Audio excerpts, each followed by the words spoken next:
Hello and welcome to another Arsecast Extra, as always, with James from Gutterblog. That was a really weird always. I don't know what that was. As always. As always. With James from Gutterblog. It was quite nice, I thought. It was like, as always. Do you know what I mean? It was sort of affirming for me, at least. Ah, okay. It was sort of the pronunciation. I thought I went, as always. I don't know what it was. It was like there was a bit of emotion in your voice as you said it. Like, you know, like you might give way to tears with the sort of beauty of this long-term commitment that we have. I think that must be it, all right. You've got to the heart of the matter as always. You've managed to It's kind of Pep Guardiola, almost. I am so happy. As always, so always. Always, so always happy. As always. As yeah. always. How you doing? I'm all right. How are you? Yes, I'm good, thank you. Very well. Good. It's been a quiet weekend, I think. It has. I'm just trying to think, really. I mean, international football is happening. Jesus. Are you paying any attention to that at all? No, I just want it to be over so transfers can happen. Just get it over with and get fucking going with transfers.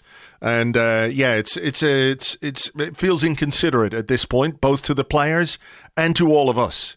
You know, the window has officially opened as of Friday. Yeah. I see Man City have done the old Haaland bot 2,000 or 3,000, whatever he is at this point.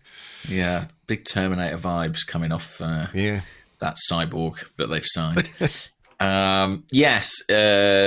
It's a sort of curious time because the window is open, but most contracts still run until the end of this month. So this is kind of transfer purgatory, I guess. It is. And I get the sense that people are getting a little bit antsy, a little bit anxious.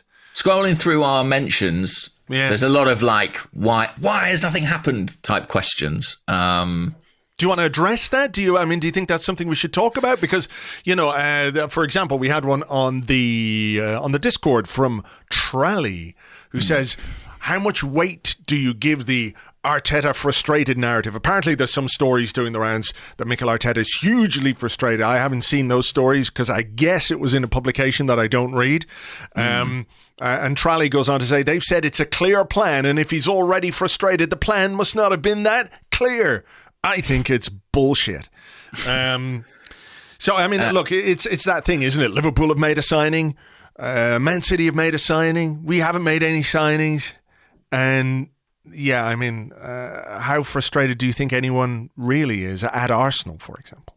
I haven't heard anything to that effect. Right. So I don't think there's any immense frustration. There might be, it's possible, but I haven't heard anything like that. And only speaking for myself, I'm not frustrated at this point in time. We're still super early days, I think. As you say, many players are still on international duty, and it's a matter of days. The window's been open. I mean, the Haaland deal has happened, but that I think was a very particular case with a release clause and an absolute certainty that he was going, and was decided, you know, some time ago. The Liverpool one, the Darwin signing, is, you know, a case of them doing what they do, which is act fast and be very efficient and get the deal done. But it's informed in part by the fact that they're about to sell a player as well. I'm not sure that there's deals happening left, right and centre, though. Honestly, outside of those two, you know, massive signings, I'm not seeing a great deal of business happening up and down the league at this point. Yeah, Darwin arriving on the HMS Beagle straight into Merseyside, you know. Some good headline opportunities there, I think. Yeah, there are. I mean, look, we had a question from Giant Gooner, who was on, he said about a picture of Mikel Arteta. Have you seen the picture of Mikel Arteta on his holidays? Yeah, I have. It's kind of the spiritual successor to Arsene Wenger reclining on the beach. Yeah, he is. Giant Gooner says, can we get a full Zapruder film style breakdown of this picture and the events that lead up to it? If you haven't seen it, it is Mikel Arteta on the beach with his sunglasses on, with very hairy legs, I have to say, which are not unexpected to me. What's interesting is that he's got extremely hairy legs, but not very hairy chest. So it's almost like he's wearing sort of furry trousers He looks like a fawn. Mr. Tumnus. Yeah. I mean, do you think there's a bit of waxing going on the torso side of things? I think so. That to me doesn't look like a natural balance. Do you know what I mean? I agree, because the legs are very hairy and the forearms are pretty hairy, and then there's this sort of slight hint of, I don't know what you would call it, chest stubble. Is that, I don't know what you call that. I think there is a post-wax scenario there, or he is a half human, half goat mythological creature. It would explain a lot if that were the case. But that's not all that's fascinating about this picture. No, he appears to be playing two different ball games. Now, we've got to zoom in on Mikel Arteta. We don't know who else is there. There's some people in the foreground, but I think they're unrelated to him. I think they're passers-by. I think they've gathered to witness this spectacle. Absolutely. So he's got like a small football, which he is in the process of kicking, but in his right hand he holds a bat, a kind of paddle-style bat. He's got one of those tiny little balls that people use. They play on the beach. I used to see this in Spain all the time, where people would stand in the shoreline with a bat each, and they would just knock this kind of heavy plastic ball back and forward between each other. And the object of the game is to just keep it going as long as possible. There's no it's collaborative rather than competitive. Exactly. And people play this on the beach in Spain at all times. I mean, do you think it's possible he's got like one son doing keepy-ups and the other son with bat and ball? Is he that much of a multitasker? It's sort of the only possible conclusion, I think. I mean, bat and ball in hand, football at feet. Yeah, this is a guy who's managing multiple children, surely. Yeah, for sure. And there's no hint of frustration at the lack of transfers on his face. He's got his sunglasses on. He's in very, very good shape, Mikel Arteta. Barely breaking a sweat. I mean, he does not look like a man stressed or irritated. That's fair to say. That is fair to say. Contrary to report. I guess that's his GOAT DNA, though. You know, they get very chilled out about things. You know, it's that's true. Yeah. You know, if they get freaked out, they just faint. That's what they, you know. So yeah, that's what's going on in that picture. Mikel Arteta on his holidays, playing ball games in the surf, and fucking fair play to him. Who wouldn't? I'd love to do a bit of that, I have to say. Enjoy it. Yeah. Enjoy it while we wait for all these transfers to happen. It has been a weekend of rumours, though. Quite a lot of rumours that I guess we should go through while we're on the subject of transfers. And you reported this weekend that Fulham are interested in Bernd Leno. Now, we had a money in, money out discussion on the podcast a couple of weeks ago. And I went back to check what you said about Bernd Leno. And because I lost the bit of paper that I wrote everything down on, as always. Of course. You said 6 million English pounds for Bernd Leno. Sterling. And I think that was based on the idea that maybe Bernd Leno wouldn't find another club in England. I think we were thinking, you know, he might go back to Germany, maybe somewhere on the continent. Benfica were being mooted, weren't they, at the time? Were they? Yeah. Now, do you feel like you want to revise that figure in the wake of Fulham's interest? Oh, I want to, sure, but whether or not it will prove to be accurate, I'd like to think that we could squeeze more from a Premier League team, certainly. And Fulham would be a really interesting destination. I don't think Bernd Leno will be cock-a-hoop about Fulham because, you know, there's obviously a risk joining a newly promoted team, and who knows what other business they're going to do this summer and what sort of position that will place them in for next season. But I know that he's very happy in England, very happy in London.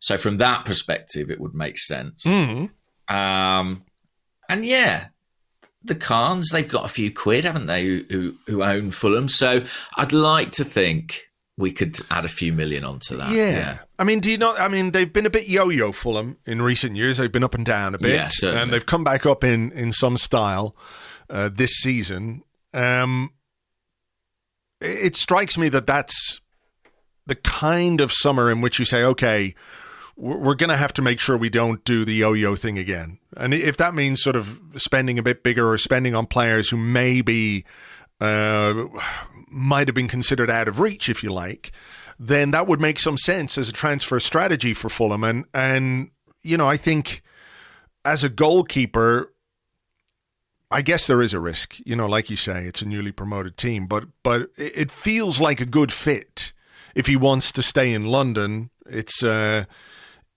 going to be busy at the back, Fulham, and I think that kind of suits Bernd Leno in a way. Yeah, I think that's true to an extent. I think it suits most goalkeepers in some respects. I mean, it's certainly an opportunity to showcase yourself. But yeah, I think I do wonder if it might be a situation where he kind of wants to wait and see what else they do or what else they line up before being the first. Who wants to be the first to commit to, a rebuild? I wonder if he... if there might be a sense in which he kind of stalls or sees what else comes in. But I think for Arsenal, the fact that there's Premier League interest is a good thing. I mean, obviously, in some respects, it's nicer when players go abroad because you can you don't have to live with it if they do really well. And I think Bernd Leno will do really well. I think he's a very good goalkeeper. But yeah, I hopefully that should mean that we can squeeze a bit more money. Because as we said, I can't remember if it was last week or the week before, the trouble Arsenal face in so many of these situations is they're selling to European clubs who are much more strapped for cash than their English counterparts. And I think we see that in something like the Lucas Torreira negotiation, for example. Sure. That doesn't appear to be going... Well, it doesn't appear to be so much as of a negotiation as Fiorentina... I mean, that guy who owns Fiorentina does not like football agents. It's fair to say. He did a big interview. I think it was doing the rounds around the time that we were interested in Dusan Vlahovic. And did you see his quotes this morning, by the way? I saw briefly that he said, I wasn't really aware of Arsenal's interest or whatever it is. Essentially, yeah. He basically said it was always Juventus. But I mean, I think we all knew that anyway. Yeah. But the owner of Fiorentina was quite strident about agents and their commissions and, what he felt was perhaps over expectation on their part as to what they should get from a transfer, right? Mm-hmm. And I did see that part of the problem with the Torreira thing, I think it was on Sport Witness, they did a story, it came from the Italian press, that basically Torreira's agent and Fiorentina have fallen out over, his cut perhaps of what any deal or what he would get from any deal. So I wonder if that is why the Fiorentina offer has become a lot lower. Because, maybe they have to facilitate something for Torreira's agent or whatever it might be. Could well be. I mean, the other thing for Fiorentina is sort of why would you... I mean, they've got a 15 million euro buyout kind of fixed. But I suppose if they feel that they're the front runners, they're where Torreira wants to be, they're sort of the primary club interested, although you've agreed that, I guess it makes sense to kind of try and undercut it as far as you can. Because if it goes nuclear and you think you're going to lose the player and you have to, well, you have an agreed fee that's relatively reasonable. But if you can shave off a few million from a club who clearly are, actively trying to sell the player and have been probably for at least 2 years at this point, then you're going to do it, aren't you? And I wonder if Arsenal are perceived maybe as a bit of a soft touch in that respect. Yes. I mean, I wouldn't blame Fiorentina either, given the fact that we have very kindly facilitated moves for players elsewhere, which have probably been, when it comes right down to it, more beneficial for the players and more beneficial for the clubs that they've gone to than they have been for Arsenal, beyond us, moving on a player that we want to move on. So if Fiorentina were trying or chancing their arm to try and drive down a deal, I wouldn't blame them at all. It is a complicated situation, though, because if that is a perception, that's something we have to manage. And we've got to try and get rid of rather than continue that way. Because if that is the perception, then every club is going to do it. Yeah. I mean, the only thing that gives me comfort is that Torreira did very well at Fiorentina. And so I do think they're going to want to retain him. So I will imagine that a compromise will be reached. I mean, for Arsenal to compromise on a price they've already agreed 12 months before will be deeply frustrating. But I suspect that will be the outcome here, because ultimately it's a move that all three parties will want to happen. Yeah. And so if it costs a couple of million to make that the case, I don't think that will be prohibitive. But we shall see. I mean, this looks to me like a case of a club who know they've got the player and are now just trying to save money by negotiating, essentially. Yeah. It is a complicated one. And I wonder, if there are things like many transfers where we're not fully aware of everything that's going on in the background, or why they've decided that, having agreed to a purchase fee, they now want something much lower. I mean, if he'd had a terrible season there, you might say, okay, then you can negotiate. But he's had a very good season. He was player of the month 3 times in 4 months in 2022. So yeah, he's done well. I think that's it. And the price isn't unreasonable. That's set. I'd say it seems pretty fair. But I guess what we don't know is, the financial situation of the club, and if there are other factors, like you say, to do with commission. They may have to feel like they may feel like they have to make a saving on the outlay to the club in order to pay the representative. Could be a host of reasons, but if I had to bet, I'd say I think this move will happen. I do sometimes sort of see it mooted. Or could we bring Torreira back? Could we reintegrate him? I don't see that happening. I don't think there's any real chance of that, to be honest. Same. I don't think he's like a disruptive guy or anything like that, but he just doesn't want to be in England. He never settled, and I think, Italy suits him an awful lot better. Okay, on to another transfer rumour. Jared Bowen from West Ham. I mean, this one... Where was that one? Where did that one come from? It was from a podcast, wasn't it? Yeah, the Beautiful Game podcast. Yeah. They do those really good interviews. They did one with Eddie Nketiah recently. They did one with Per Mertesacker last season as well, which was very good. I know they've had a couple of other Arsenal players on. So, I don't think they're sort of in the... how will I put this? Like, I don't think they're sort of positioning themselves as transfer ITKs or anything like that. I don't think they've got a previous of kind of making stuff up or, just looking to generate attention through transfer rumours. I don't think so, No, I don't think so. So it's quite an interesting link, although the wording was, I think, Arsenal are talking to representatives of Jared Bowen, which again is quite specific language. It's not that Arsenal are talking to West Ham about Jared Bowen. Have they had permission from West Ham? Is this just the usual sort of back channel, agent to agent, recruitment committee to agent sort of stuff that goes on all the time? I don't really know, but here's a guy who scored 18 goals last season, something like 13, 14 assists in all competitions too, plays on the right wing, is under contract at West Ham till 2025 and is English. I mean, that strikes me as prohibitively expensive for all those reasons. Yeah. I have to say, I think Jared Bowen is a really good player. I agree. Yeah, he's good.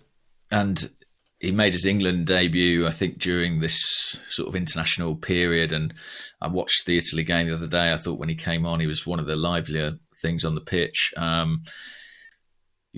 really rate him. I think he's excellent. But I am a little dubious about this. I mean, I sort of have to mention the Rafinha rumour as well at this point. Yes. And I've got a question based around that, so we can work that one in now in a sec.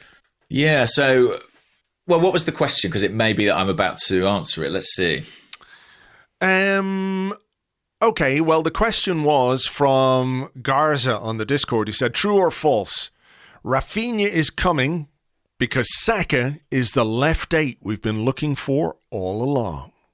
Well, I think what I was going to say is that I'm a little bit... I don't doubt that Arsenal rate or are monitoring players like Rafinha and Jared Bowen. In the case of Rafinha, I know that to be true. I mean, he's someone, that I think a lot of clubs are really looking at because he's very, very talented. I am a little bit sceptical about whether or not Arsenal would pay what it would require to sign either of those players in a position where Bukayo Saka is currently the first choice. And I suppose what I would answer to that question is I think my instinct would be to say false. I think that Saka as a kind of left 8 is interesting, but I would be very shocked if Arsenal were team building based on that premise, having tried it so little. So I would be surprised if Arsenal spent that kind of money on a right-sided, a left-footed right-sided attacker who a lot of those minutes would be going to Saka. What do you think? Like you, I'd be surprised if that was the plan. But it was, it is interesting. We had a discussion on the Arsecast on Friday, myself and Tim Stillman, Phil Costa, about, what we need to do once we get beyond the midfielder and the striker signings.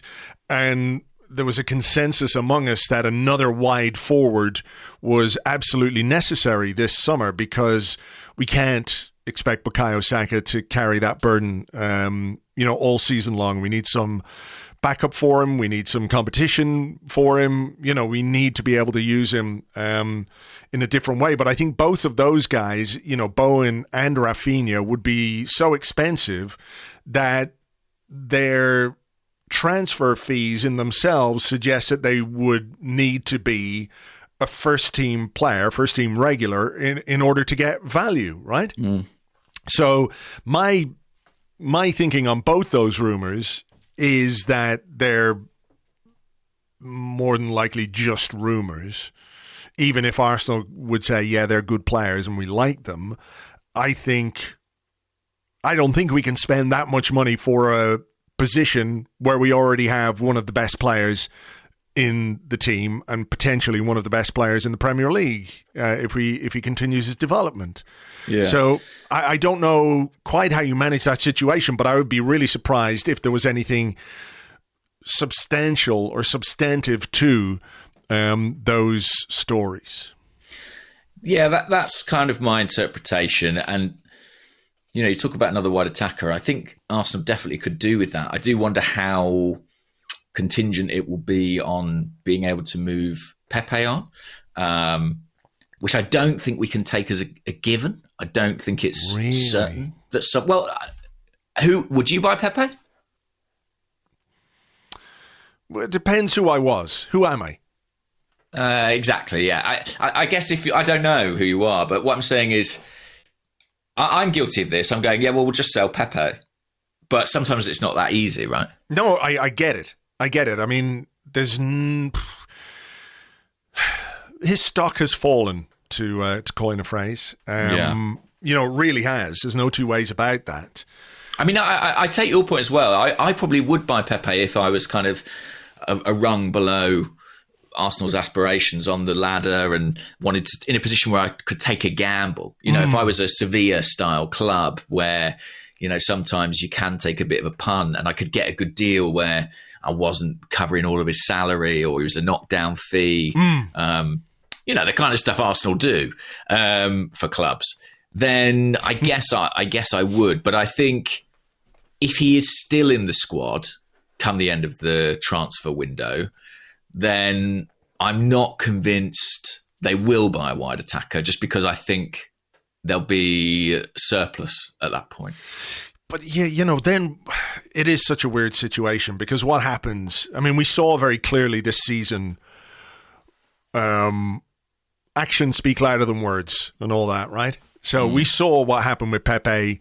He didn't play. When he did play, he had the occasional flash of something good, but mostly was not very good. And that could be in part to the fact that he doesn't play very much. And the reason he doesn't play very much is because Mikel Arteta doesn't necessarily trust him to do what he wants a player in that position to do. Therefore, he's not going to play very much. So it's a vicious circle, isn't it? It really is. It's not like, the only way Pepe plays regularly is if Saka's not there, if he's injured, or if he's, that's the only way that he would have any consistent run in the team. So I think it's in everybody's interests that he goes, for the club's. But like you say, it's about making that happen and how we can make that happen. There was a question on the Discord from Chief Wen Care, who says, I've read that a couple of clubs might be willing to take Pepe, one of them being Lille. If Lille want Pepe back, could we just ask them to write off whatever is outstanding on his transfer fee installments instead of receiving actual money? Because there's still 2 years of payments, if you like, left on the Nicolas Pepe transfer. Yeah, I don't know the accounting in detail, but that seems eminently plausible. I seem to remember from the time it was reported in France that Arsenal would be paying something like £10 million a year over the duration of his contract. So a couple of years of that would probably equate to sort of the kind of fee we would expect from another European club. So there may be creative solutions. He's also got 2 years left at this point, so I don't think it's unimaginable that Arsenal would agree to loan him somewhere with a view to a permanent sale down the line. Fiorentina, they'll offer us exactly. They'll million. Agree a price now and then come back looking for 50% off. All the signs point to him going. Don't get me wrong. He's got a new agent. He did the goodbye on the final day. Yeah. Would that suggest that maybe he knows there's something out there? That maybe there's something going on in the background that we don't know. It's not a case of, he's said, I'm leaving, and Arsenal said, yes, you can go, but maybe he's aware. Maybe the agent change came quite late in the season, though. I mean, not too long ago. So. It's again, but you could kind of be acting for somebody informally before you've actually agreed to sign a contract. Who knows? I don't know for sure on that. It's possible, but I do think that it's kind of a one in, one out on the wide attackers. And I also think that the players, I really like Bowen and I really like Rafinha, but I don't think that Arsenal will buy a player of that price bracket who isn't a sort of guaranteed starter. Yeah. And as good as Saka is potentially in other positions, I think he could be really interesting on the left wing. I think he could be interesting as a kind of left-sided central midfield player, as the question proposed. I do think that we shouldn't... what's the right phrase? We shouldn't look a gift horse in the mouse. He in the mouse. He's very good on the right. He's incredibly productive. He's one of our best players in that position. I don't think we should take for granted that, and also what a big role switching to that position has played in his development. I do think that's where he's seen going forward. Right. No, I really do think there is something potentially there with the Saka left eight. Yeah. I think he's good enough, absolutely. But again, yeah, I mean, if you did put him there, then you could bring in a Rafinha or a Bowen to play on that right-hand side. But I don't think it's the plan. I think we would have seen more of it if it was the plan. But I may be, I may be wrong. What else is going on? Bayer Leverkusen interested in Granit Xhaka. I saw a tweet there not long before we started recording where basically they're, what is it, Bayer Leverkusen preparing a loan offer for Granit Xhaka, which I think pretty much nixes that one. Ainsley Maitland-Niles to Nottingham Forest. Sounds eminently plausible. Jed Spence, it looks like, could be going to Tottenham. I've heard quite a lot about. Well, he's a Middlesbrough player anyway, so his loan. He is a Middlesbrough player, but Forest were, I think, trying to bring him in permanently. Arsenal never really made any efforts to sign that player, despite a lot of links in the press. But it looks like he'll go to Tottenham to play wing back. Well, which seems quite a good fit. And yeah, Maitland-Niles, yeah, sure. Why not? Seems like the right kind of move, doesn't it? Yeah, like to go and play as a right wing back in their system feels like a good fit. Steve Cooper is the manager there who, you know, worked in a lot of the England underage teams and may have come across Maitland-Niles in that period. Certainly would have known the player from being part of the international setup through his teens. Very good coach. I think it'd be great for him, to be honest, Forrest. And I think, again, hopefully it'd be quite good for us because Premier League club generally is preferable when you're selling a player. Yeah, again, he's English. He's got a year left on his contract, and you know it could generate a few quid, and that's what we talked about when we did our money in, money out. It's not so much that we're going to get big fees for the players; it's the accumulation of all the deals that we've got to do. It all adds up. Is going to be kind of the motto for Arsenal's selling strategy this summer, I suspect. Yeah. What else? Nuno Tavares linked with Atalanta.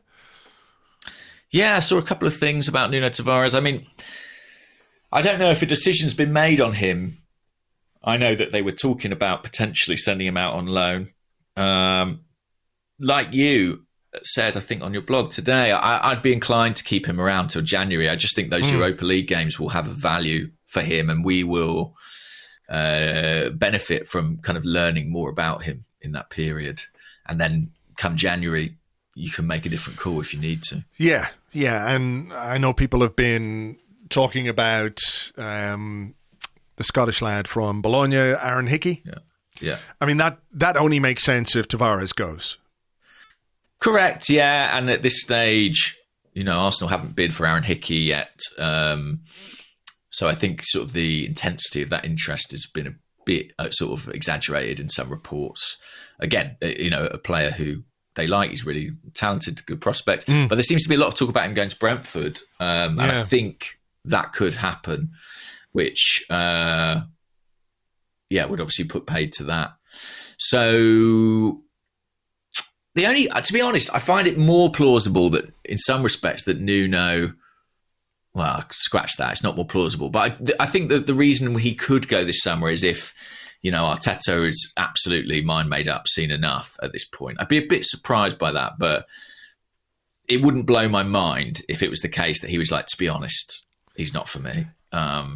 Me either. Yeah. And actually, we had a question on the Discord about this. Let me see if I can find it. Hot Rod 4490 said, "Hope you and James are enjoying the early summer and getting some good weather." Well, not yet. I think you're going to have a bit of a heat wave over there this week, and we are. It's very hot. End of this week. We're waiting. We're still waiting here. He said, "I want to know why you guys are so ready to write off Nuno. For me, his season and Sambi's aren't too dissimilar from Gabriel's first season. Pretty good fall, I guess autumn, as we might say, followed by a subpar winter and spring." And like I think we did say on our, whether it was last week or the week before, that we would both have kept Nuno, or would keep Nuno until January to do the Europa League games and get the cup games in, and maybe to assess more what we have, because, you know, he talked about losing confidence and all that kind of stuff, which is fine.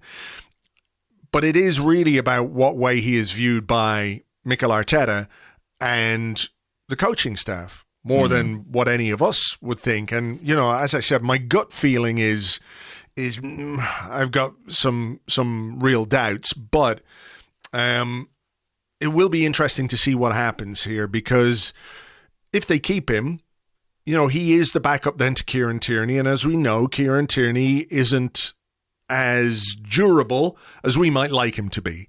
And that means that if and when he is absent, we have decided that Nuno is the guy to take his place. So what happens this summer, I think, will be very informative, not just for the first half of the season, but maybe how Mikel Arteta views Nuno, his good bits, his bad bits, and how easy it might be or otherwise to sort of coach those bad bits out of him. Yeah. And at the risk of being defensive, I don't think we have been particularly quick to write him off. I mean, my sort of perspective on him is that I feel like I need to see a bit more to know to kind of see what wins out with Nuno. Is it the exciting moments or is it the scary ones? Yeah. And I honestly think the Europa League provides the right kind of platform in order to do that. So I think I would keep him around until January and then see what we think of this guy. Because he does have some really eye-catching qualities, but he's a defender first and foremost, and what you're looking for from those guys is sort of stability. And I'm not sure he has yet provided a great deal of that. Yeah, he's a fascinating player, though. I'm sure we'll talk about him, semi-regularly for as long as he's at Arsenal, because he's a real cocktail of different qualities. That is true. What else is going on this weekend? Any other rumours that we've seen doing the rounds? Pablo Mari, AC Milan. What was that one? Pablo Mari, AC Milan. Yeah, I saw. I mean, from sounds good. Would be good for him. Yeah. No, I was just going to say on Rafinha, but there's basically a fixed price as far as I understand it. I forgot to say this, but I think it's 55 million that Leeds want, and the player's agent is Deco, the former Barcelona Chelsea midfield player. Okay. He, I believe, had effectively an agreement with Barcelona, but there's the old problem of Barcelona being broke. Let's say allocating resource despite seemingly not having any. They've got to come up with 55 million quid to appease Leeds, and they have failed to do that thus far. And I think Leeds are growing a little frustrated with that. So I think there will be opportunities for other buyers, and I think there are other clubs interested. Just to come back to what I said before, though, I would be surprised if Arsenal invested in a player in that position at that level. I'd like it. Don't get me wrong. I think Rafinha's really good, but I'm not sure I quite see it. Yeah. Yeah, it is. It's not a position where we have a huge need for that level of investment, but we do have a need for some level of investment, as we've spoken about with regards Saka. Were there any other rumours about? I'm just trying to think now. Not really. I mean, I think we've covered it off for the most part. Here's a question. Go on. Because a player that we have been linked with, not necessarily very strongly, but he has been mentioned in dispatches when it comes to Arsenal. And Timorous Me on the Discord says, "Hi, gents. With rumours of Tottenham bringing in Richarlison as basically very expensive cover, do you think there's an arms race developing for fourth place and we need to make a comparable move for someone like Rafinha, someone who wouldn't have an obvious starting spot, but who would seriously increase our attacking depth?" Which I think is an interesting question. Yeah, I think that's quite a compelling argument. I think Richarlison Spurs is early days, and Everton are in a position where they need to sell one or if not both of their star forwards, Richarlison and Dominic Calvert-Lewin. So I think we'll see them linked to a number of different clubs. Arsenal's interest in Calvert-Lewin appears to have faded somewhat over the course of the season. Is that because he's been injured and he hasn't really been performing? I mean, surely our interest in him predates, the injury, so we know what he's capable of.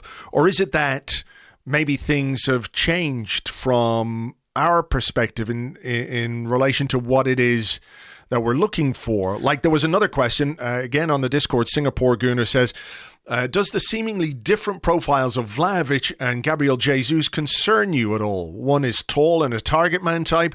The other is a pressing forward that runs the channels. If Mikel Arteta and co have a clear idea of how they want their attack to look, shouldn't the forward they target be consistent in terms of profile? And obviously Calvert-Lewin, you might say, is a bit more analogous to Vlahovic in that he gives you that aerial presence, etc., etc. He's a fine athlete as well. He can run. There's no two ways about that. But is that perhaps an explanation as to why our interest in Calvert-Lewin has diminished? Possibly. I think it is mainly his own personal circumstances in terms of his injuries and lack of form. I think if he had a really good season, the one before last, and I think if he'd replicated that, then I think Arsenal would probably still be intensively on his case. But I find that the question about different profiles of centre forward very interesting. Like, I'm a bit confused now because I'm sort of answering three questions at the same time. Yes, right. But, juggle. The first one, should we be targeting players of similar calibre to our starting players to provide us with more depth? The answer to that is yes. The caveat being not if we can't afford it, essentially. Right. So we may have to be smart about the way we do that. We may have to identify players earlier in their career or before they've made a move to the Premier League in order to secure them at the right price. The centre forward question is a really interesting one because I think it's sort of about a trade-off, isn't it? I mean, presumably there is kind of a profile or certain key attributes that Arteta is looking for, and maybe they don't all exist in the same player. And because, another player we've been linked with who I watched at the weekend is Scamacca, who plays for Sassuolo and Italy.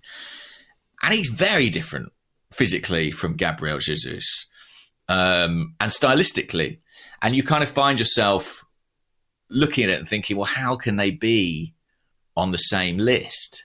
But then isn't one of the components of the list kind of talent and goal scoring ability? And, I guess most of these guys are ticking 3 of the 5 boxes, but it's just which 3, if you see what I mean. Yeah. I mean, ultimately, the list of quality centre forwards in Europe isn't that long. So you're kind of looking at those guys on a Venn diagram and thinking like, right, who's sort of close to the middle? And I think the reason that Jesus is the number one target, one of the reasons is that I think they feel he ticks the vast majority of those boxes, even if he isn't the kind of physical specimen that some people expect. I mean, I find that sort of debate about does Arsenal's centre forward need to be tall really interesting. I know you did that on the Arsecast on Friday, but I think it's fascinating, to be honest, because there was obvious interest in Vlahovic, and this time last year when we were talking about strikers, Alexander Isak was a name that was thrown around. Tammy Abraham. So these are clearly qualities. If maybe they're not. How do I put this? Deal breakers or whatever, but they were pretty high on the list. So Tammy Abraham, Vlahovic, Alexander Isak, tall, mobile, physical strikers. Mm-hmm. And now Gabriel Jesus is something different, which isn't to say it's worse, but there has been perhaps a little bit of a shift. And we've seen, Man City and Liverpool now bring in a couple of forwards who give them a bit more physical presence and everything else. So I really think it's a very interesting subject to consider, because I do think there is a lack of variety. I don't think Gabriel Jesus and Eddie Nketiah are the same player or the same kind of player. No, I do think that's a simplification. It is a simplification. I completely get that, but I think there's also a lack of variety in terms of what you can do with those two players, if you know what I mean. If you want to change a game, how. I think Phil made the point on Friday. Like if Gabriel Jesus is getting no change out of a defense, is Eddie really going to have that much more joy? Because he's going to come on and maybe play in tandem with Gabriel Jesus. Maybe that's the way that you do it. Maybe you play with your two strikers, but it doesn't give you a different kind of option. I couldn't say in earnest that I know either player well enough to accurately tell you how similar or different they are. But it is. I mean, listen, if it was up to me, I'd love us to sign 2 centre forwards, and one to be more of a conventional target man. But I don't get this sense that's going to happen, to be honest with you. I think having retained Eddie, I think it will be one striker. And, Scamacca is someone who, like Calvert-Lewin, has been on the list. And more recently, it seemed to be of greater interest to the club. But in the last couple of weeks, they've stepped back a little bit on that. And it looks like other clubs are now leading that chase, particularly PSG. So it does feel like the eggs are very much in the Gabriel Jesus basket. And yeah, that is interesting. I think there's two things with the tall thing. I think sometimes I hear people say we need a tall striker because Tierney and Cedric like crossing it a lot. And I don't necessarily agree with that, because I don't think height is the crucial determining factor in if players score headers. Like, if I look at Liverpool, the headers that Jota and Mane get, there's nothing to do with their height, and they score a ton of headers. Yeah. I think Eddie Nketiah is substantially shorter than Pierre-Emerick Aubameyang, but over the course of a season will probably score more headers, right? It's a sort of stylistic, strategic ability. Where the height thing, I think, does come into play more is the way and the areas in which it allows you to play. So something Arteta talked about, I think he spoke about it after the Newcastle defeat, in terms of how Arsenal sort of handle pressure and difficult games. He spoke about, needing to know when and how to play in the right areas to get the ball up the field quickly. And I do think it's in that aspect where kind of physicality and power of a centre forward and height have maybe the most value. And that's the reason I would like Arsenal to bring in a striker of that style. The outlet. Yeah, I just think someone who gives you variety, but I don't foresee it at the present time, unfortunately, from my perspective. But yeah, and to be honest, like, although some names like Calvert-Lewin are sort of cast aside, I think if you consider him, if I offer you Gabriel Jesus and Calvert-Lewin, then I think that's quite attractive, personally. If you're not saying he's the guy, but he's a guy to bring variety, I think there is some value in that. But I'm not sure that's within Arsenal's plans or budget. Well, I mean, we'll have to wait and see. Transfer window's just open, of course. No stress. What's interesting as well, just about the striker thing, is obviously, Darwin Núñez is going for a fee that could total about 100 million euros, is it? Yeah. And I think I saw on Twitter some discussion of like, well, does that set the bar for strikers this summer? Has that created a precedent? And I think there is an extent to which that is true. But Arsenal are fortuitous in some respects, or not fortuitous, perhaps it's quite deliberate, that their primary target, Gabriel Jesus, has pretty much a fixed price. I mean, it's a price that some consider high, but it's probably about half of what Liverpool are about to pay for Darwin Núñez. And in the inflated striker market, Arsenal may consider that quite a healthy situation. If they can sign a striker for 50 million in a summer where the going rate for strikers is closer to 100, then they may consider that a success. What worries me is that if Arsenal don't get Gabriel Jesus, and there is interest from other clubs, including Chelsea, then are you in a position where you're looking at a hugely inflated market for a number of players who weren't your first choice? Or you bring somebody in that's more commensurate with the budget that you had for that position in the first place. Yeah. That's the other thing. I mean, I know people will be listening to this going, well, if that's the case, why haven't Arsenal just, coughed up the cash, got it done, and everything else, uncomplicate your life by getting it done as quickly as possible, while Mikel Arteta is playing paddle on the beach and Edu is, who knows where Edu is, but I guarantee you he's got a tongs in his hand and there's a smell of charcoal and in the air. Who can blame him, guys? There's a heat wave in London. But But the answer to that question is quite simple, I think, which is that paying Man City is the easy bit. Convincing the player to commit to the move at this point in the summer is the difficult bit. Because any sensible player in Gabriel Jesus' position is probably thinking, well, Arsenal's a good move, but if a couple of dominoes fall... Let's see what else is out there, yeah. And unfortunately, when you don't qualify for the Champions League, you are vulnerable. You know, if a Champions League club comes along, that... You know, that makes it a difficult decision for a player.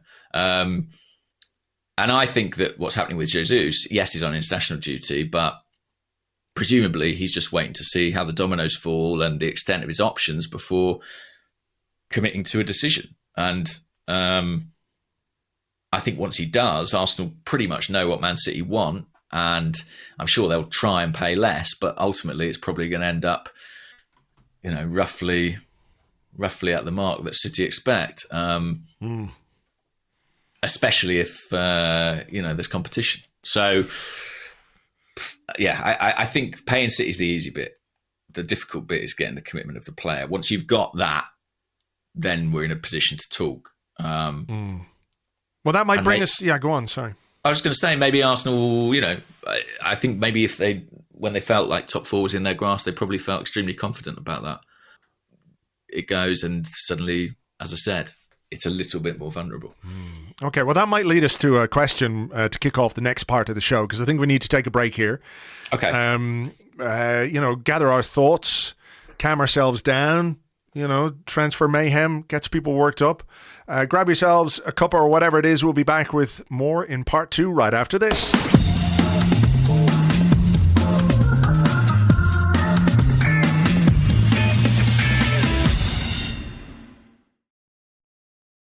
Welcome back to the Arsecast Extra. This is part 2 of the show where we answer questions that you send to us on Twitter at Gunnerblog and at Arseblog, and also on the Arseblog Discord chat server, which you get access to if you are an Arseblog member on Patreon. You can do that by going to patreon.com/Arseblog. And from there, we've got a question which I think is an interesting question. It comes from Lombardo. And I know this is quite a complex question. But it's still an interesting one. He said, could James break down the steps involved in a transfer happening? Why do some transfers take weeks when some are seemingly put together in hours? And what is always the biggest stumbling block in the move? I know those are it's hard to be, as you said, off air, it's hard to be entirely succinct with all this, but nevertheless, it is quite interesting to consider the machinations of a transfer. So do your best. I'll do my best. I mean, the boring answer is that every deal is different, and there are all sorts of different parameters for every negotiation. The one thing I would say is that the rules are sort of obsolete practically in terms of how this actually works. And I appreciate most people will probably be aware of this anyway, but club to club contact is often quite late in the process. Yeah. And actually what's really interesting as a reporter is that that's now present in reporting. So you will see journalists, or I have even written at times, you know, such and such a club has held talks with the representative of such a player. Or Charles Watts will say the agent of, you know, Yuri Tielemans was at London Colney in December, whatever it might be. Was he? I think so. Yeah. I hope I've not spoken out of turn. But what's interesting about that is ostensibly you're alluding to rule breaks. In most instances, I mean, you might not specifically be saying it, but tapping up, used to be known, yeah. But that is now just the nature of the industry. So you start with the player. Practically, no club will ever own up to this. And players, if they make reference to it in interviews after they've joined, have their knuckles rapped. You know, if they say, yeah, the manager was calling me every week, like, that's not good. You're not supposed to do that. And the communications department will tell you to keep it stum. But it is an accepted truth that that's how it works. So you're starting with a player. If Arsenal are working on a transfer, the first call is Edu to the player's agent. I think we can say that with some confidence. And it's not unusual for a manager to, if he's particularly convinced about a player, speak to a player, you know, again, almost before there's club-to-club contact. That is against the rules, but that is how this industry functions. And this can take place over a period of, you know, weeks or months. And none of this will be in writing, really. It will be kind of verbal discussions about expected salaries. One thing that's fascinating is a lot of the time agents don't know what the club will sell for. So in a position where a club doesn't want to sell a player, you know, if they've not been told, yeah, you can go as long as you find 15 million quid, a lot of the time the agent will be negotiating with the buying club, but they might not be able to tell you what the selling club will accept. That's weird, isn't it? Yeah.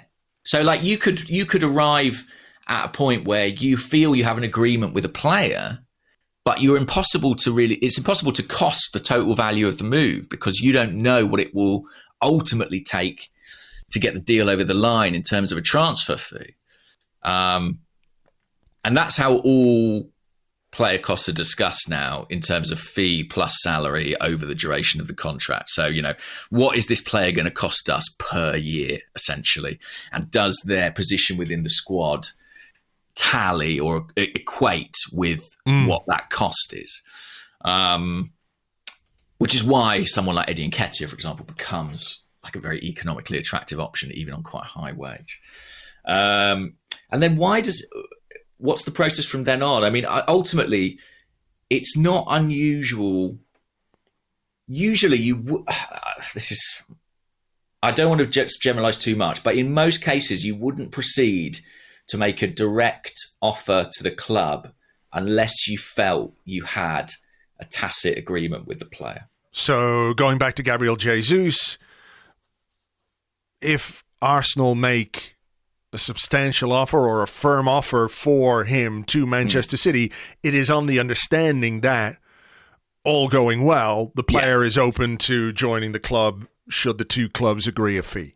Exactly. And, you know, although we see language of fee agreed, player subject to personal terms, again, without wishing to tell tales outside of school, 9 times out of 10, those personal terms are broadly agreed. There may be contractual nuances relating to image rights or bonuses or you know, little things here and there. But at the point that a club makes a bid for a player, they usually know what the total, they can project what the total cost will be. So why do some deals take longer? Well, again, that's really fascinating because deals are negotiated in different ways. So some clubs, this will take place over phone calls, in emails. Some clubs will have face-to-face meetings. So a club might fly in or travel in to meet either at a training ground or a neutral negotiation and spend, 2 to 3 hours talking about a deal with an attempt to move it forward. People have different ways of working, but I think in general, it's about the will of the player more often than not. If a player has clarity on what they want, then everything becomes quite efficient. It's really interesting because things change a lot between kind of April and about where we are now. Because usually a player and an agent around April will have some inkling of what next season holds for them. And they might be like, yeah, I think I'm going to stay, or I think I'm going to move. And I've heard there's an expression of interest from this club, and we've had a few talks with this club. Yeah.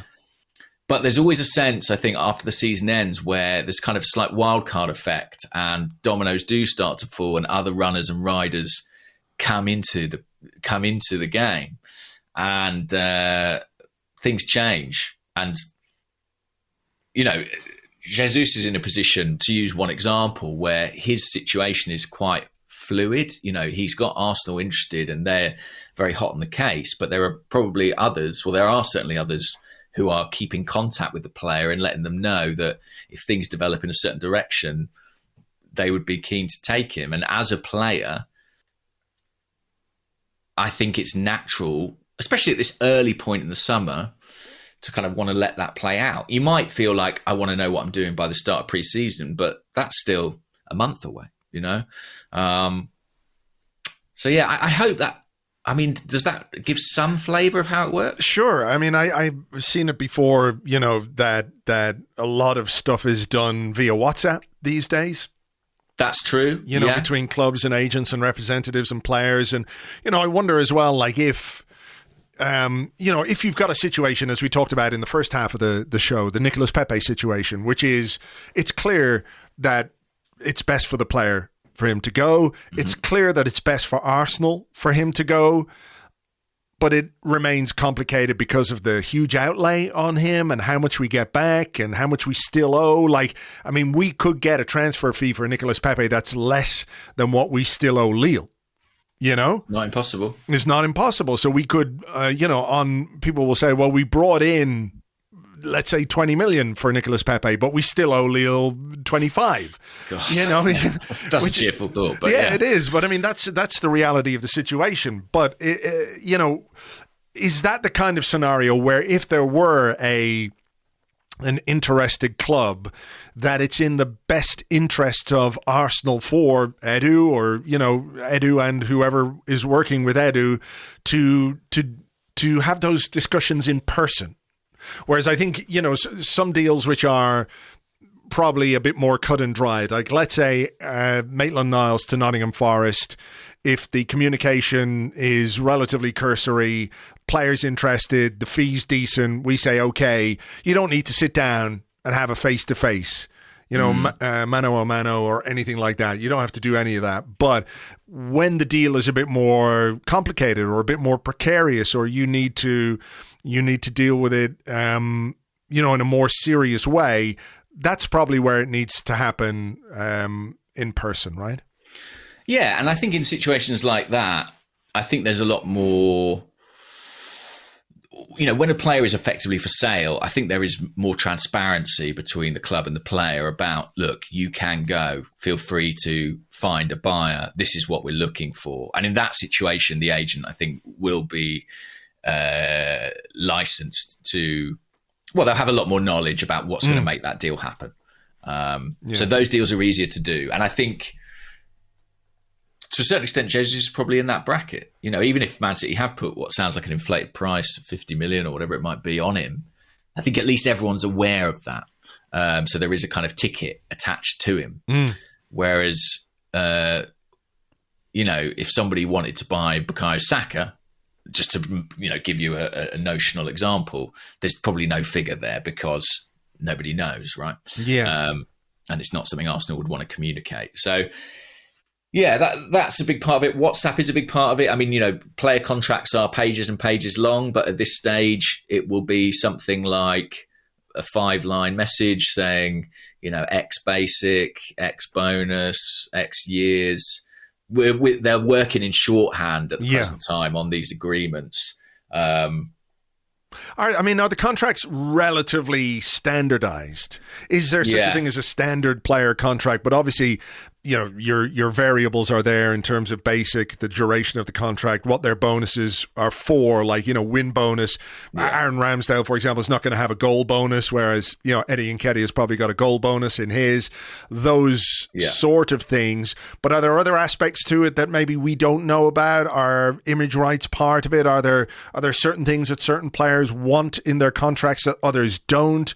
You know, are there wild cards that go in there at all? So Arsenal, as far as I understand it, have now stopped offering image rights within contracts.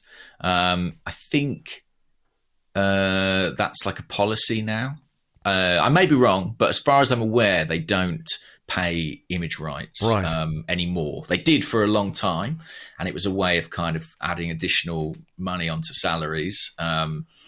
but I think they've ceased doing that. There is a degree of standardization. So, for example, things like bonuses based on where you finish or what you win, that's all standardized. There's certain things like a squad player might have a contract where, depending on the amount of games they play, their basic salary increases. So, if you play 5 games, you'll earn 20 grand a week this season. But if you play 10, it'll be 25, something like that. So there's a sort of commensurate reward based on your actual involvement and selection. But yeah, these things are fairly standardized and relatively swift to draw up. All that bit happens quite quickly. It is the game of the negotiation that takes so long. And it's not unusual either for you to feel you have an agreement with a player, approach the club, do the deal with the club, come back to the player to find that the agent has increased his demands by, such and such a percent or whatever it might be. I think we've been down that road more than once as a football club, and that's fairly, unfortunately, fairly common practice. Or we forgot to mention this or that. And also, when you're talking about paying a club, again, people will be familiar with this from computer games, but it is very exceptional that a fee is just a fee. The amount of kind of clauses and payment terms and durations and all those things that, again, are conditioned by those clubs' need. So if the selling club is in a position where they particularly need cash in order to ease cash flow problems or facilitate other business, that will determine how much of the deal they want up front. I mean, and that aspect of the negotiation can go on for weeks. I mean, you can agree with a selling club that a player's worth, 15 million, but how you pay that 15 million can be a huge bone of contention that can drag and drag and drag. And actually, one thing I would say is that sometimes, as fans, when a deal drags, we get worried. But sometimes you allow a deal to drag because you've got the player. Like, if you are really confident that Ben White is signing for you, everything is all but in writing agreed. The salary, he wants to come, there's not another club interested of any particular note, then you can spend 6 weeks trying to get Brighton to come down from 50 million quid. Trying and failing. Trying and failing. But you know what I mean? Like, on the outside, we might look at that and going, why is this stalling? But the reality is it's stalling because the club doesn't feel pressure because they know they've got the player. Yeah. Of course, like in any transaction, there's the risk of being gazumped, like when you're buying a house or anything. But that confidence is sometimes what can allow you to take longer on the deal. I know that's frustrating as a fan, but it's not. If something takes a long time, it's not always an indication of a problem. It's just the club. What's the word? I guess kind of trying to use a strong position in negotiations. It is a bizarre business, though, and it is worth saying that all deals are different, and you can have a deal like Matt Ryan, which start to finish takes a matter of days, The sort of 6-hour Nacho Monreal conversation. Yeah, it can be that simple. But I'd say in general, they're the exception that proves the rule. I think these things do take longer. And also, like, I'm not sure the club... I mean, listen, the club want to get business done and they want to do it quickly. And, there are people who that is their job and they will be judged on the success of that. Last summer, they had so much business to do. They were really... I think it's fair to say they were desperate to get 1 or 2 in the bag early doors because they knew the scale of work in front of them. I think they might be a little bit more relaxed this summer in terms of maybe having a clearer sense of what their absolute priorities are and feeling like the work they're doing on the squad is slightly more bespoke than a complete overhaul. But listen, I think the next few weeks I'd be surprised if there weren't some substantial developments, sort of between now and the first week of July. I'm not saying deals will happen, but I think we'll have a much clearer idea of if and when they might. All right. Well, that's pretty comprehensive. And look, the last part of the question was what's the most common reason why deals break down? And look, there are just myriad reasons as to why that might happen. Yeah. I think honestly, I think what people forget about football is that so much of it is personal.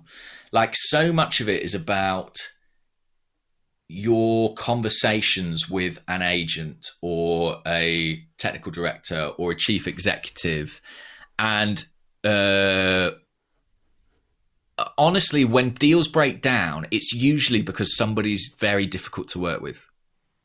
I honestly think that might be one of the biggest factors. And I know that that's sort of in a way unpleasant because it sort of suggests that being pally is effectively rewarded within football. But that is my experience, that relationships and the strength of those relationships is key to getting deals over the line. Yeah. And when those are under strain, or when someone is awkward or difficult or untrustworthy, or shall I say someone moves the goalpost, for example, regularly in negotiations, I think that is a key reason things don't work. Yeah. Or even if you have somebody who's indecisive in a key position where, they maybe don't commit when they could commit to get something done. Yeah. And Arsenal still have that reputation. If I speak to a foreign agent, say, about a player that Arsenal are interested in, one of the first things they'll say is something like, again, speaking in general terms, like, well, it's Arsenal. They need to make a decision. And I think a lot of that does stem from kind of the Arsene Wenger prevarication habit, where he would, get into talks about a player and then have second thoughts or take a long time to reach a final decision.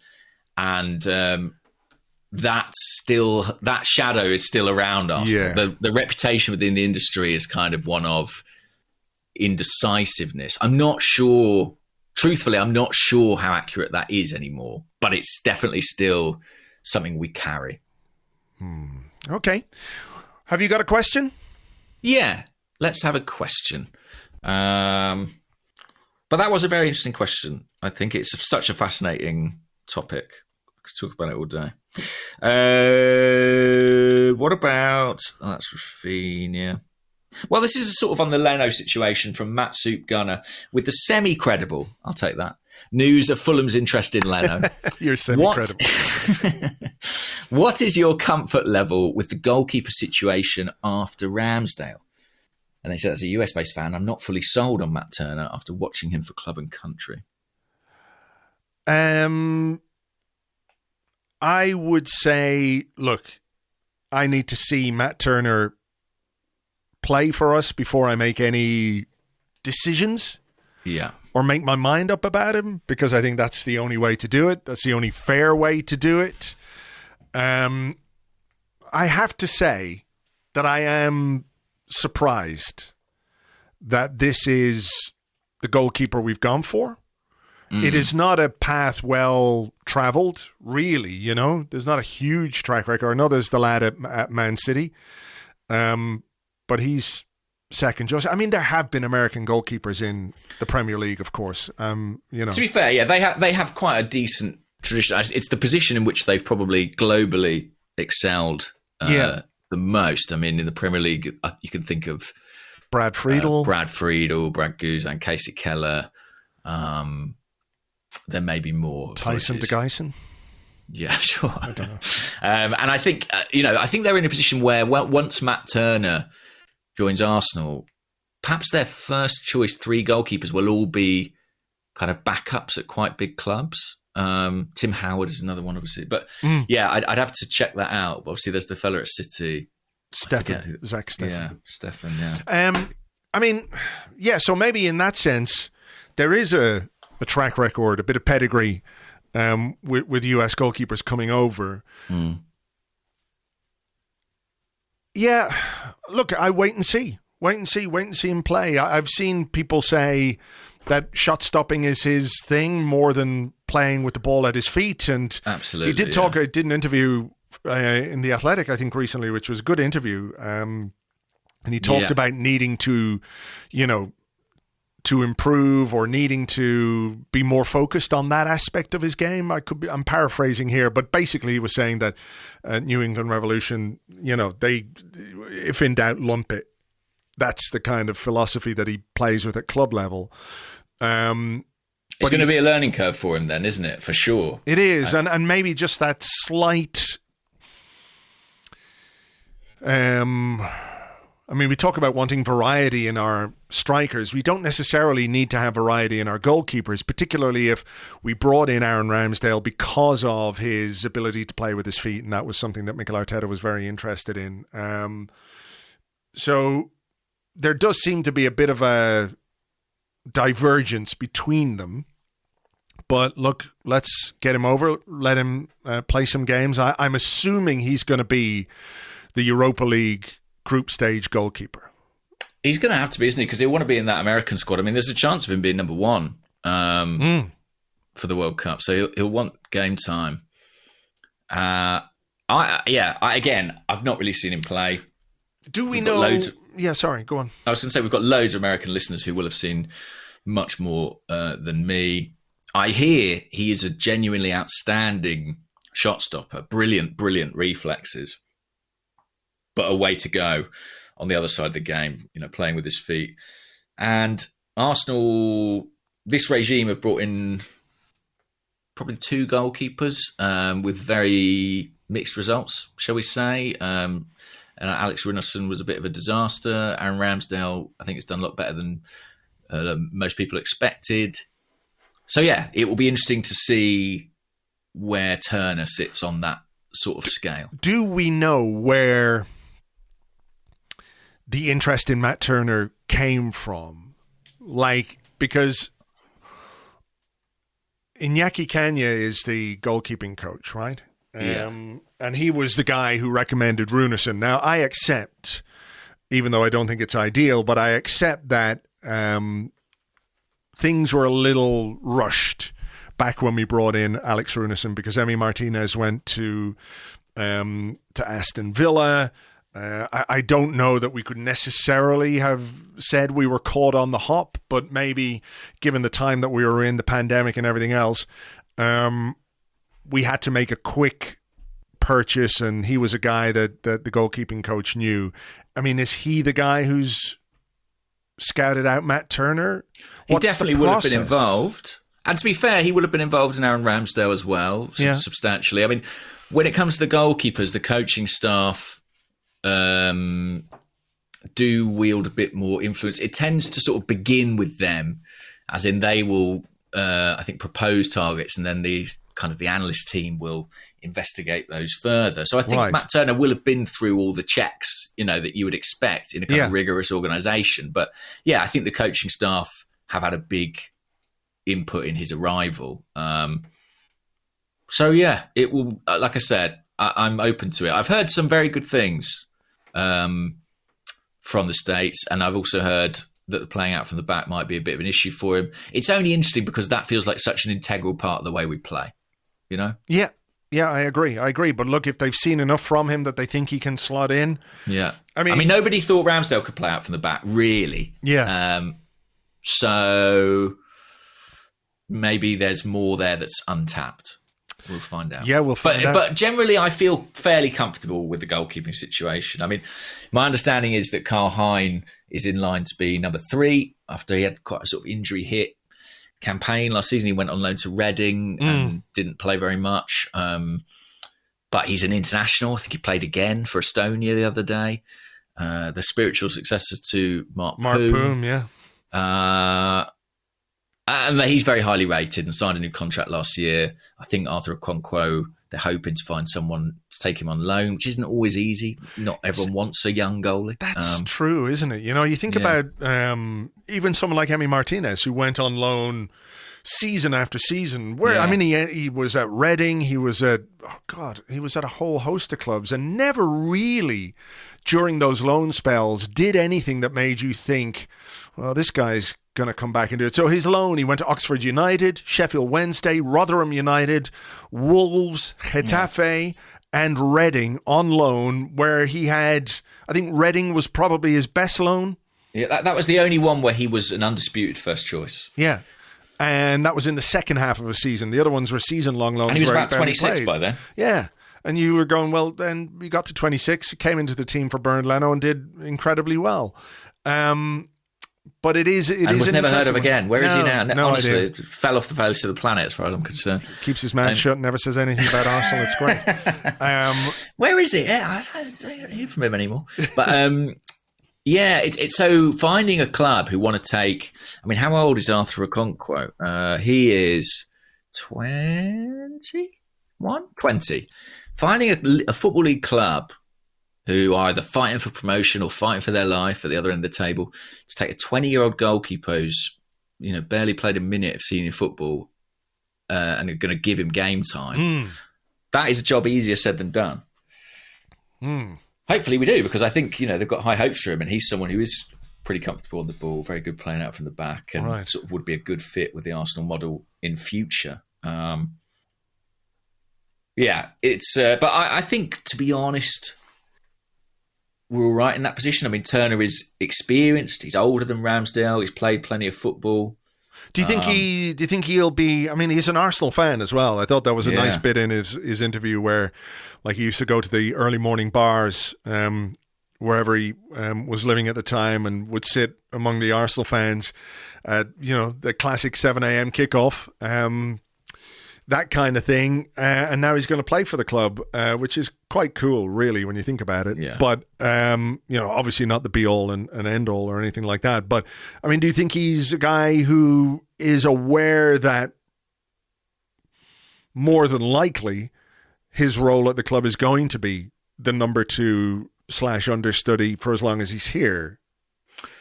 Yeah, maybe. I mean, I guess modern football being what it is. I mean, I guess he's going to come in and push as hard as he can, as any professional player would. Yeah, I mean, I think he'll know that he'll be getting some games. I think he'll feel... I imagine Arsenal will do the Europa League goalkeeper thing.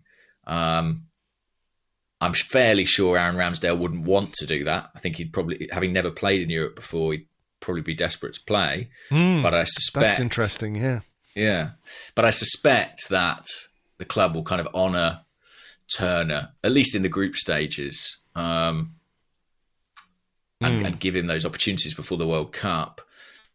And I think he will push. I mean, I think he'll feel, he's an international goalkeeper. I think he'll feel he's got every chance. He's more experienced. I think he'll be coming thinking, I've got an opportunity here. And if he impresses, and if Ramsdale disappoints, I don't see, he'll be the man next in line. Yeah. It's a tricky one, isn't it? Because the Arsenal number 1 is so young that as someone coming in, you're probably thinking, what's the succession plan here? Do you know what I mean? How do I, what are my opportunities going to be? But the life of a goalkeeper is, one lined with hazards. And we've seen instances before of people stepping in, and you mentioned Emi Martinez really impressing and managing to kind of, create a role for himself. Maybe it's not beyond the realms of possibility that Turner could do the same. I'm interested to see how he gets on, because to come back to what I've heard, I have heard that when it comes to pure shot stopping, he is absolutely out of the very top drawer. Very interesting. I'm looking forward to seeing him. Okay, here's a question from Wes M, who's at the Toshio on Twitter. He says, James, reporting for The Athletic, says, we're looking for a left-sided centre-back, but I haven't seen many concrete links to this type of player. Do you think it's still a priority? And if so, what sort of profile would we be after? For example, experienced or a young prospect, etc.? Good question, because it's something I've been... sort of trying to find out myself, because certainly it has been on the list And actually, I think it is still on the list. I just think that some of the work that's going on around it is a bit quieter. I mean, funnily enough, Arsenal really went quite far to sign a left-sided centre-half in January. And it's interesting. I think we've got brilliant reporters on Arsenal, and almost everything a lot of things the club do does come out in some way, shape or form, probably much to their frustration. But that really didn't. And it was the guy Schlotterbeck who ultimately went to Dortmund, agreed to sign for them in May, I think. Left-footed German international centre-back. Why didn't it happen? What did the agent do at the last minute? He was the last minute. He sneezed in his hand and then went to shake his hand immediately without wiping it. It all fell down. No, he wanted to stay in Germany, and he's got that. And Dortmund is a move that I guess makes a load of sense if you're a young German international. And then Bayern next, probably. But I think there are still things happening in the background, actually, which is fascinating because I thought we were going to get through the whole podcast without having to mention. because obviously we've got Rob Holding, we've got Gabrielle, we've got Ben White. Congratulations on your engagement, Fat Ben White from his new. It was an awkward-looking picture. I was going, did he eat another version of himself? But it was just a very baggy ate shirt. His previous wife, and then had to propose to a new one. No, and then there's this French guy. Name escapes me. I think I've heard talk of this kid. Yeah. So what's interesting is, if you're still pursuing a left-sided centre-half, does that mean anything bad for one of those guys? I mean, I seem to remember the days when having 5 centre-backs was kind of okay, that you could carry 5 in a squad. I seem to remember us having 5. But I also remember us just having 3. I remember starting a season with... But was that good? No, I'm not saying that was good, but we had Vermaelen, Mertesacker, Koscielny, and then... Monreal, I think, was our 4th central defender. Basically. I mean, bear in mind, we also have Tomiyasu, who I think you can definitely include among that group, a very, very capable centre-back. So, I don't want to put 2 and 2 together and make 5, but I do think it's interesting that there is still some background work being done on a left-sided centre-back. But maybe... Yeah, maybe that's just good practice, Maybe it's just the case that in an ideal squad, you would have a couple of left-sided centre-halves, and therefore, if we find the right opportunity, it's something we might do. I do think Saliba is seen more on the right-hand side. I would say that. I think they see him and Ben White as kind of, sort of, what's the word? Parallel. Right. Yeah. I mean, it's an interesting one to consider when obviously people will be going, well, now they're bringing a left-sided centre-half. Does that mean they can have 5 centre-halves? Will they want to sell one of them? Will it be Saliba? And that's obviously going to spark that conversation. But a sensible thing in the grand scheme of things might be at this point to say, you know what, Rob Holding, you're a nice guy. Good job, fair play, you've come in, you've been pretty reliable, but maybe now is the time to maximize whatever value he has as an English defender. Eminently plausible. Yeah. Rob Holding's 26. He's got 2 years left on his contract. Yeah, his stock is relatively high. Obviously, his head fell off against Tottenham, but apart from that. I mean, that's not beyond the realms of possibility. Because, with Tomiyasu there, I'm not sure you need 5 other centre-halves. No, I don't think so. As much as we like buying centre-halves. I don't think But yes, it's not completely off the agenda, so make of that what you will. Okay, well, we'll let people make up their own minds on that one. What about this one, Sean Adams? A rumour we didn't mention. I don't know if you caught this one. What do you think about Leandro Trossard? He is likely to move from Brighton this summer and has the skills and flexibility to play various forward roles. Is he a good fit? That's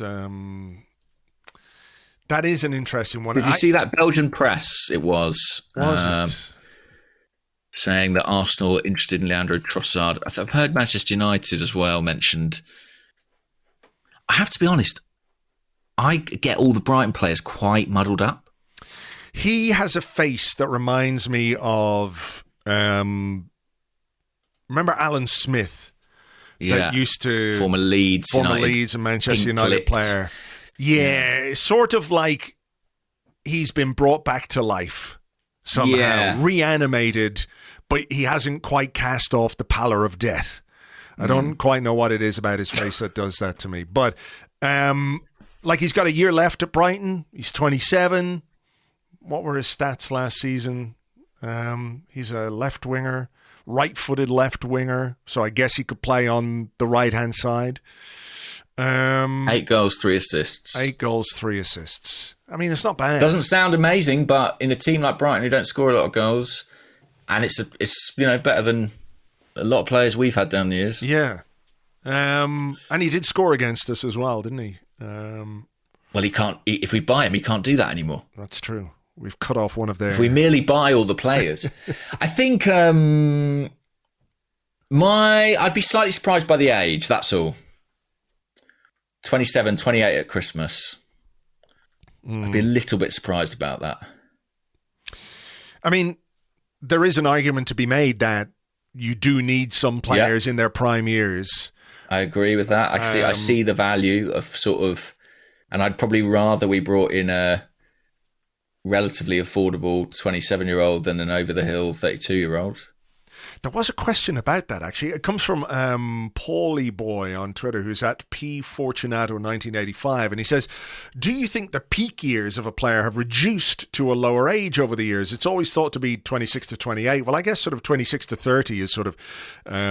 what you consider a player's prime years. But now with the improvement of club academies, youth development, giving young players lots of experience early on, we see players breaking into top flight squads much earlier in their careers, making headlines at 21, 23, possibly hitting their peaks at younger ages. Bellerin, Wilshere, Ramsey, and he has Saka and Smith Rowe in there as well. So please discuss. And I do wonder if, I think there is a need to bring in players in their prime in inverted commas, but I wonder if 24, 25 allows you still to get those years out of them while maintaining a certain value in the transfer market when they come to the end of a contract or whatever it might be, I wonder if that's part of the thinking. I don't know if that is part of Arsenal's strategy, but I feel like it would be sensible to at least consider that after going through a period where the value of players that we've let go for nothing has been enormous. Players who would have had substantial transfer market value, but who have left for nothing, left for free. And that feels like an unsustainable way to invest in players, because when we talk about investing in the squad, it's what they can give you. But of course, the financial aspect is something you have to consider as well. Yeah, I think it's a really interesting question. I think also... deserves some credit for persistence, because I think we were asked this question last week and I never got round to it. Right. But it's a really good question. And I do think that some of the conventional language around peak ages in football is probably a little bit outdated. My suspicion is it may vary based on position. But doesn't it go both ways, where you can have someone like Lewandowski doing what he's doing at his age when, conventional wisdom would tell you. I guess it's the case of are those guys the exception? I'm not sure. Like, you're trying to... Yeah, I think they are. Yeah, like I think individual cases is one thing, like a Ronaldo or someone who keeps going, but I think you're trying to find what's the general trend. I mean, I had a fascinating conversation. I was sort of discussing your friend of mine, Serge Gnabry, with someone within the football industry. And they were saying, well, he's a winger and he's 26. And I was thinking, like, 26? And they're like, yeah, he's 26, 27 next month. And for a winger, that's getting on a bit. And wow, 26. Yeah, I know. But then I think that there may be something to that. I do wonder, it'd be a fascinating study if you did it position by position. what are actually the prime ages? Well, here's an idea for your next piece in the Athletic. Yeah, exactly. I know. What have I signed myself up for here? But I do think that's a really interesting question. Is it different for a winger than it is for a centre half? You presume so, right? Yeah. It's long been known that it's different for a goalkeeper. Centre forward, I think, is a fascinating one, and one that's particularly pertinent to Arsenal right now. I think that does seem to be a little bit later. Yeah. Yeah. I don't know. I think generally that idea of 24 to 28, maybe it kind of averages out at that across all the positions, but the reality is surely more nuanced. And I do think that, between the ages of kind of 21 and 23, there are a lot of players who are quite productive, it seems, these days. That is for sure. And we better hope so, anyway. Yeah, we've got plenty of them. Look, I think we've done transfers to death, so let's have one to finish here. And it comes from AFC Met on the Discord, who says, Arsene Wenger now has Instagram. Don't know if you saw that over the weekend. I followed him. Did you? I didn't yet. But just boomerangs of him, and, lots of filters. Yeah. He's got bunny ears on and stuff like that. Yeah. But the question is, what social media activity would you be surprised to see Arsene Wenger interact with? I think if he does if he starts getting on board with TikTok dances, I'll be alarmed. What's the one at the moment? Lizzo. There's a big Lizzo one doing the rounds. I don't TikTok. I don't TikTok, but this has permeated even my consciousness. Fascinating, actually. Apparently, there's this sort of huge phenomena within the music industry, because I don't know how long a TikTok is. How long is a TikTok? I mean, the kids listening to this are going to be like, "How old are these men?" 60 seconds. Are they only 60 seconds? I didn't think it was like Vine, because Vine was only 6 or 7 seconds. It was extended to 60 in 2017. I don't know what it is now, but it's finite. It's up to 10 minutes, apparently. I just Googled how long is a TikTok. I mean, it can now be up to 10 minutes. Fine. Now be up to 10 minutes. There you go. So. For whatever reason, in general, these TikTok trends, I just had a moment where I just saw myself from the outside trying to talk about TikTok and was like, you are a million years old. I'm 36 this week, actually, on Thursday. And this conversation is making me feel every day of that. But basically, the music industry are now encouraging artists to create songs that can be shared in sort of 30-second bursts for viral dances on TikTok. Is that not the whole concept of a chorus? Yeah, you'd be surprised. It's not just the chorus.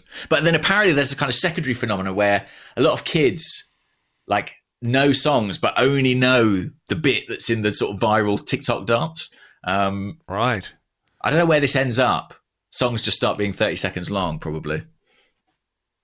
Scary. Yeah. Where are we talking about? Oh, yeah. If Arsene Wenger does the Lizzo dance on TikTok, then I'll be alarmed. I think he'll have gone too far there, for sure.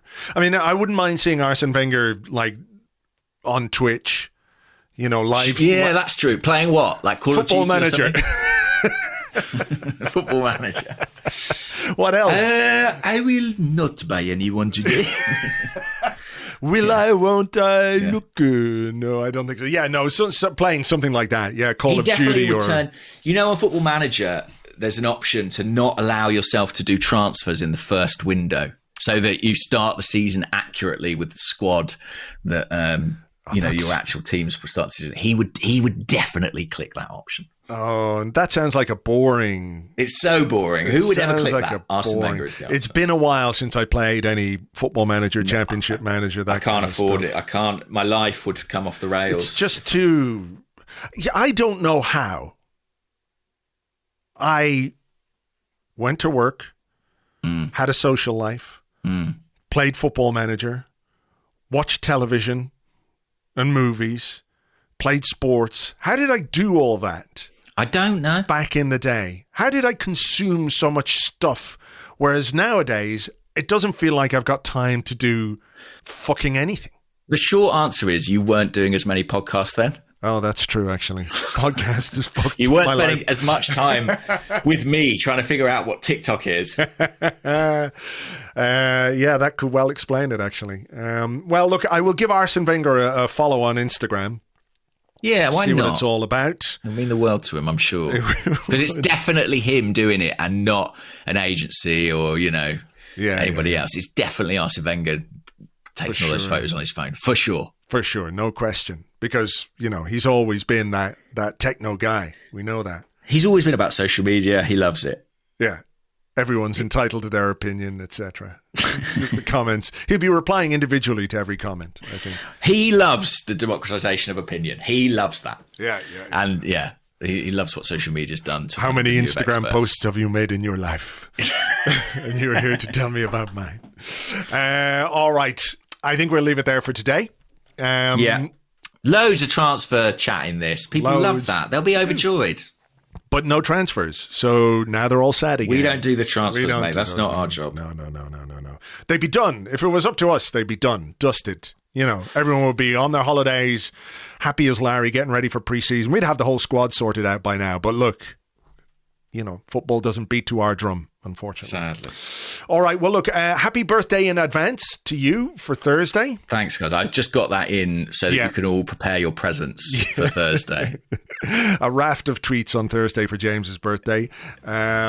We will be here on Friday. Of course, we'll have an Arsecast for you. We'll do something hopefully midweek as well on our Patreon, patreon.com/Arseblog. As ever, though, thank you very much indeed for being here. Hope you enjoyed the show, and we will catch you on the next one. Bye-bye.